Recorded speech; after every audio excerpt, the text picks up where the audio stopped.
Hello ladies and gentlemen, today I am recording a very interesting video, and about this video is something very alarming that I've noticed in the past year or 2 years or so, and that is plane crashes. That has been on the rise. I think that not many of you have heard anything really happened in 2021 that's very severe about plane crashes or anything like that. That's a really big spike in the community. But since 2024 started, it has been a questionable year and pretty much almost a half. But the year has just started, so what am I talking about? So you could really name anything. You could name the SAS at Madeira in 2024, which, rose some eyebrows, as well as the incident at Tokyo Haneda where the A350 sparked fire, and the Air Canada de Havilland Q400 that was lit on fire and tilted over because the landing gear was not there. So, something about this sparked fire in the community, and reasonably so, because every time New Year happens, something's gotta happen, and in this case, this year we have the special of a Jeju Air with a South Korean accident, which now is the most deadliest South Korean accident, so my prayers go out to every single family there, as well as every single other family included in the Azerbaijan accident, the DCA accident, and much more that has really been a emotional roller coaster. But here comes the DCA plane crash, and this is a especially interesting one here. So this includes two small aircraft that how should I say? If you try visual separation between two small aircraft on an airport that is really close to the White House and is very small with operations, you are basically making a crash happen right in the spot. And that's why I feel like air traffic control is much to blame. But I'm getting ahead of myself here. Let's start off with the basics. There is the CRJ.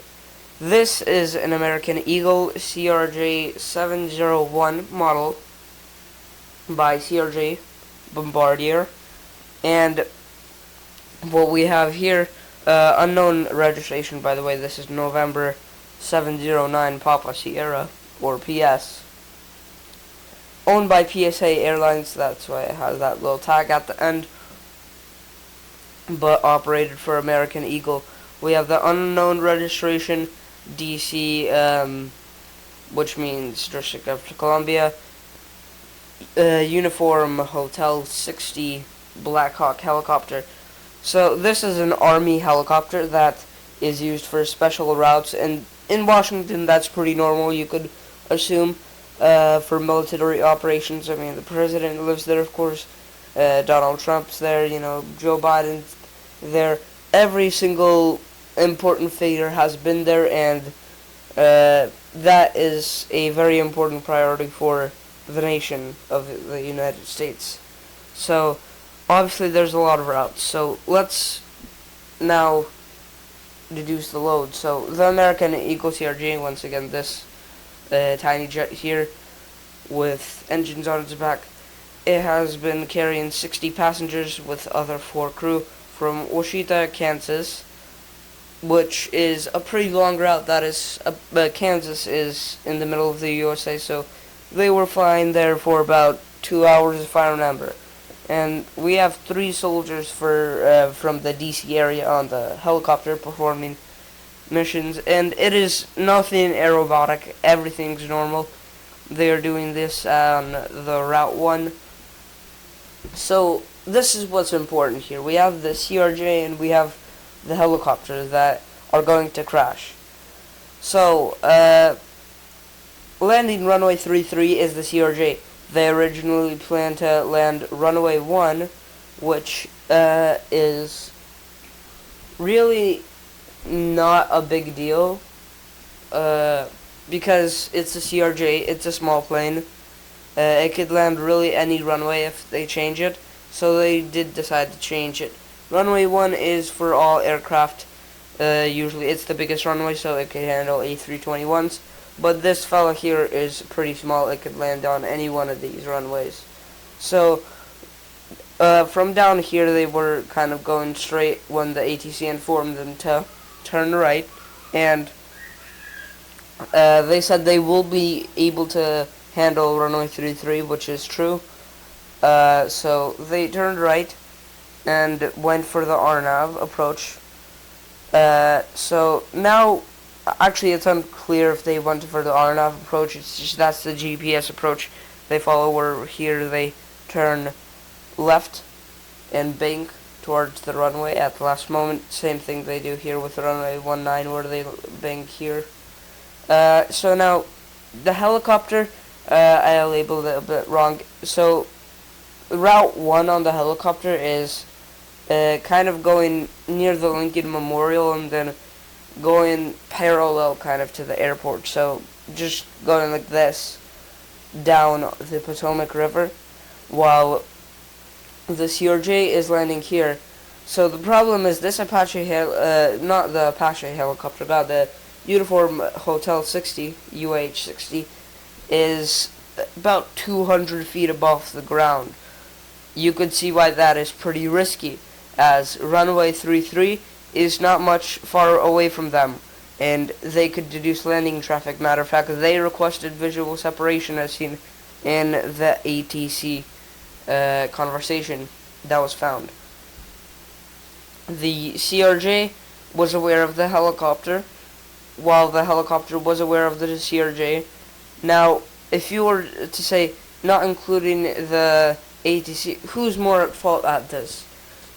I would blame the CRJ pilots, actually, because the helicopter has more trained professionals, and they stopped moving right on the spot, so you could blame them also for that, but they were flying their normal route experienced in the DC area, and they were the ones who first alerted ATC of the problem, that the aircraft was coming down here into runway 33 on their route, and they were getting close to them at an altitude that would crash, that would make a crash scene. So the ATC did that, and the CRJ pilots weren't really much in the situation. They would better have said, "We understand," or "Roger," something like that to the helicopter or the ATC, so they have good relationship. They right away understand they're all friendly together. They're working here to resolve the situation. But the ATC here is really most at blame for vectoring this plane here for runway 33, and the helicopter you could really blame for stopping right at the point. So they were directed to stop and let the CRJ pass. The thing is, it was too late and they stopped right on point somewhere about here, as the CRJ was really at most 0.1 miles away. So really it was a matter of 5 seconds and they were done. So that could really be unresolved in most instances of the human mind, but really it's also once again the CRJ fault. So the CRJ is here approaching. It starts banking left as the Apache helicopter notices. It stops right on the spot of the runway as the CRJ keeps continuing. This is another problem of the CRJ, as they really don't see anything, which once again redirects to ATC. Why are you vectoring aircraft in night lighting? Because it was really around 8 p.m. or 8:30, as I remember, as these landed in the river. So why are you vectoring such a small jet in this circumstance, where the ATC should have known that the helicopter is not that fast, and they would not pass. Why are you risking this so much with night lighting? And really, you would never notice the helicopter from the CRG point of view, because it is not as much lit as airplanes, and it's such a small object in the sky where even in the day from a distance, it would be hard. In night, that is really not possible here in this situation. But this Apache helicopter is not... Why do I keep saying Apache? God. I'll just call it Apache for now, because that's what I'm used to. But the helicopter here is still standing, and the CRJ pilots seem to have either ducked it or went above it, because the ADSB status shows them climbing rapidly, but they might have seen it and they might have not. Looking by their interaction, they probably didn't and crashed right into it.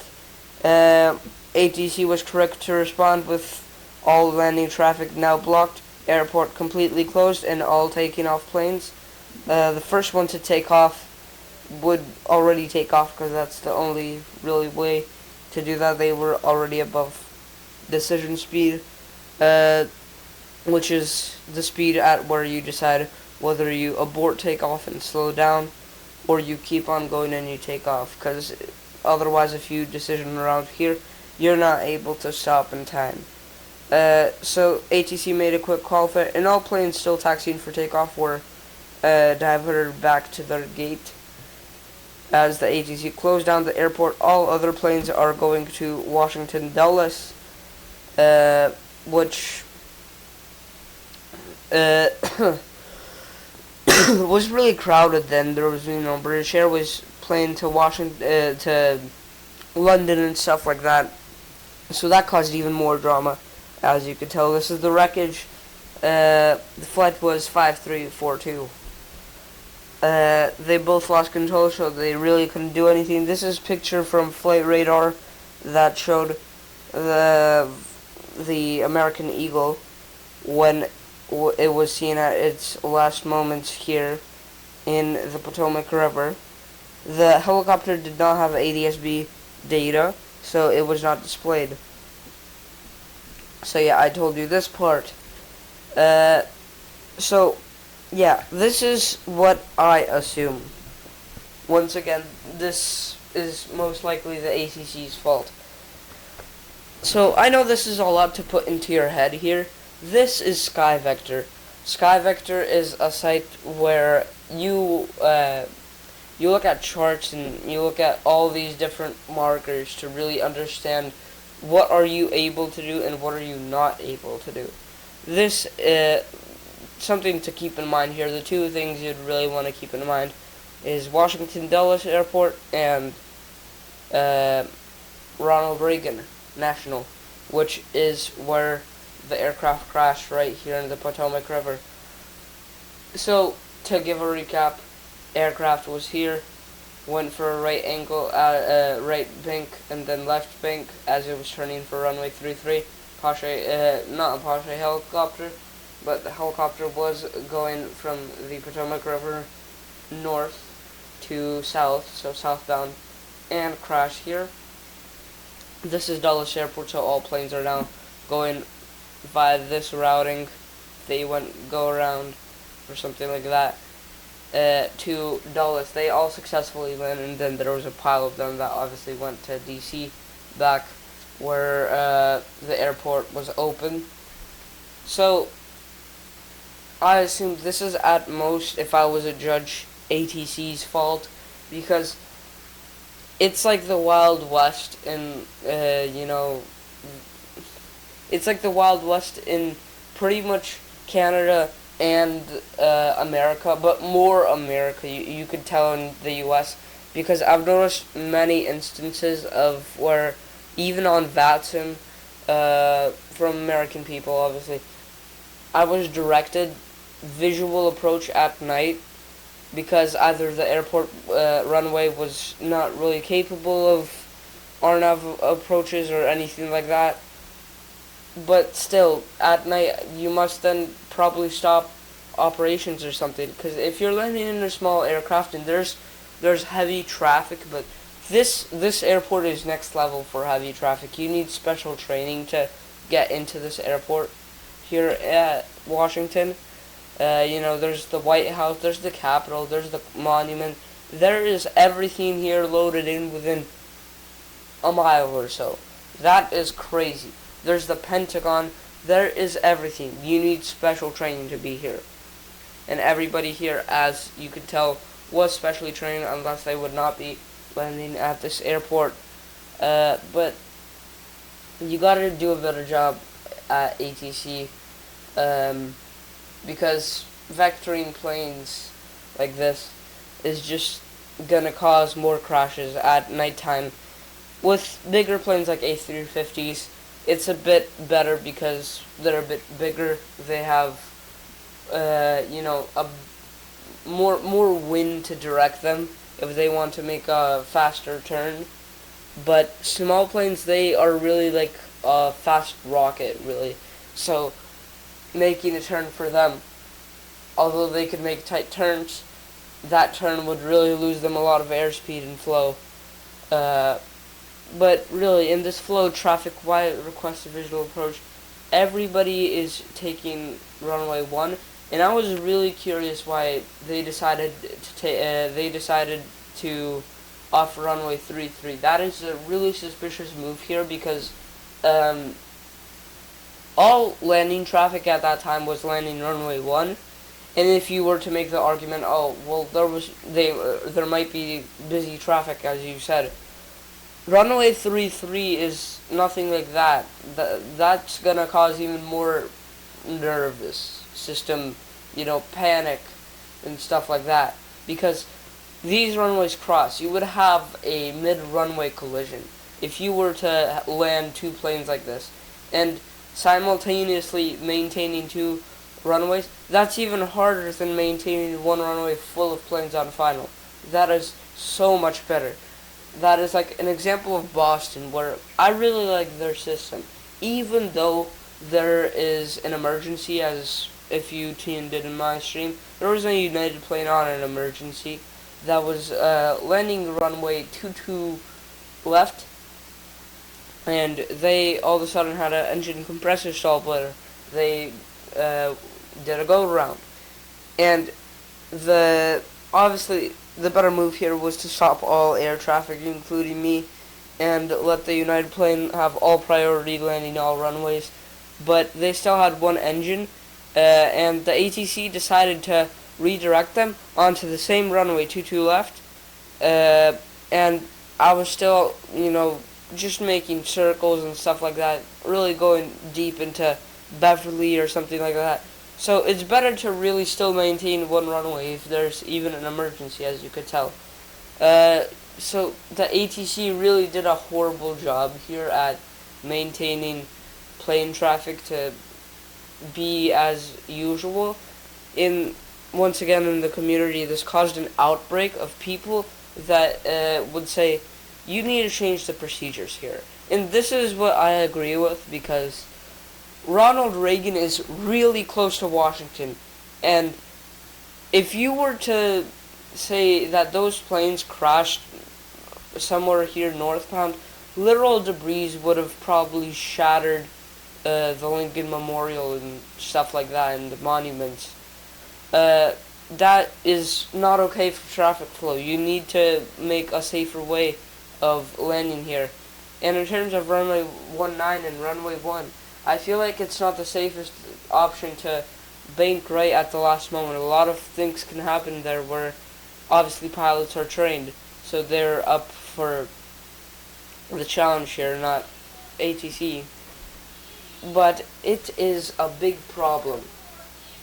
So you really need to find an area where that's possible.